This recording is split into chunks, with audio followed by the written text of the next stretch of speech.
আসসালামু আলাইকুম সবাইকে। তো আবার একটা নতুন ভিডিও নিয়ে হাজির হয়ে গেলাম। তো রিসেন্টলি আমি সিঙ্গাপুর থেকে আসার পরে তো বাড়ির কাজের জন্য প্রিপারেশন নিই। তো দেখতেই পাচ্ছেন আমি দোতলা ফাউন্ডেশন দিয়ে একতলা বাড়ি কমপ্লিট করার চিন্তা ভাবনা করছি। তো সামনে আমার ইচ্ছা আছে যে ভবিষ্যতে আমি দোতলাও কমপ্লিট করে ফেলবো। তো এটা দেখতে পাচ্ছেন, এটা হলো হল রুম। আর তিনটা বেডরুম ছিল, এটা তিনটা বেডরুম দিয়ে কমপ্লিট করা হয়েছে। তো এটা একটা বেডরুম, অ্যাটাচ টয়লেট সহ।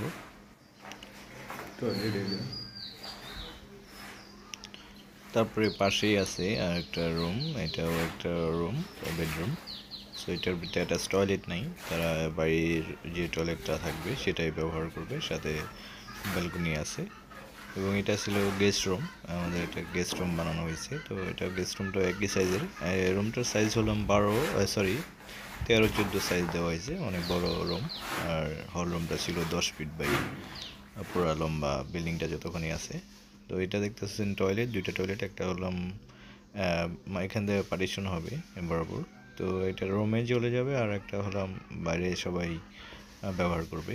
তো এভাবেই এটা করা হয়েছে। তো এই আর কি। তো দেখতেই পাচ্ছেন, যারাই বাড়ি করবেন অনেকভাবে ভেবে চিন্তে করবেন, কারণ বাড়ির কাজ একবার করলে আর পরবর্তীতে অনেক টাকা ব্যয়বহুল, কারণ ভেঙে করা অনেক লস হয়ে যায়। তো এটা এলাম কিচেন রুম, কিচেন রুমটা অনেক বড় করে দেওয়া হয়েছে। তো পিছনে দেখতে পাচ্ছেন একটা ডোর রাখা হয়েছে, যাতে আলো বাতাস যাতায়াত করা যায় ওদিক দিয়েও। তো এটা এলাম সিঁড়ি ছাদে ওঠার জন্য। তো সিঁড়িটা ছোট করে দেওয়া হয়েছে, কারণ নিচে ডাইনিংয়ের স্পেস বানানোর জন্য সিঁড়িটা অনেকটা ছোট করে দেওয়া হয়েছে। তো এই কারণেই এভাবেই করা হয়েছে। তো দেখতে পাচ্ছেন ছাদে দিকটা, হল রুমের দিকটা দেখতে পাচ্ছেন নিচে থেকে। তো নিচে সিঁড়ির এখানে ডাইনিং স্পেস বানানোর কারণেই আমরা সিঁড়িটা একটু ছোট করে দিছি, এই আর কি। তো অলমোস্ট কাজ প্রায় 70% প্রায় শেষ আমার মনে হয়। তো পুরো কমপ্লিট করতে আরও সময় লাগবে, আর আমি একটু আস্তে আস্তে কাজ করার চিন্তা ভাবনা করছি। তো একেবারে কমপ্লিট করা অনেক টাকার বিষয়, তো আমি আবার সিঙ্গাপুরে যাওয়ার পর আস্তে আস্তে করাবো। তো এটা দেখতে পাচ্ছেন ছাদের উপর। তো ছাদের উপর তিনো সাইডে ব্যারিকেড দেওয়া হয়েছে, তিনো সাইডে ওয়াল করে দিয়েছি 2.5 ফিটের মতো। আর ছাদের বাউন্ডারি এটা আমি এসএস দিয়ে করব, সামনের সাইডটা। তো এই আর কি। তো দেখতে পাচ্ছেন বাড়ির ফ্রন্ট সাইড, এটা সামনের সাইডটা, আর পাশে আবার রাস্তা আছে। তো আমাদের এলাকাটা একটু নীরব, কারণ ছোট নতুন এলাকা, তো নতুন গ্রাম। তো আমাদের আগের জায়গা ছিল এখানে, আমাদের পুরোনো বাড়ি ওটা। তো দেখতেই পাচ্ছেন ওটা ওয়াল করা, টিন, উপরে টিন এমনি ওয়াল করা ছিল। তো তারপরে এটা এখন করা হলো। তো অলমোস্ট ভালোই, ভালো রড, যারাই বাড়ি করবেন ভালো রড দিবেন, সিমেন্ট রড।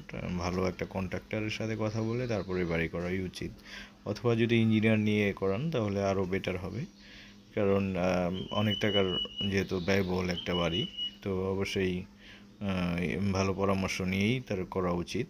এনিহাও করলে অনেক সময় অনেক ক্ষয়ক্ষতি হয়ে যেতে পারে, সেই জন্য কেউ দায়ী থাকবে না। সেই কারণেই ইঞ্জিনিয়ারের পরামর্শ কিংবা ভালো কন্ট্রাক্টরের মাধ্যমে কাজটা করানোর জন্য চেষ্টা করবেন। এটা আমার বাড়ির পিছনের সাইড, এটা পড়ে রয়েছে আমার নিজের জায়গা। তো এটা গাছ গাছ লাগানো। তো এটা পরবর্তীতে আমি গেছি কোনো প্রজেক্ট করব, ফার্ম ট্রাম করব, এই কারণে এক্সট্রা রয়ে গেছে ওইটা জায়গাটা। তো এইভাবেই পড়ে রয়েছে।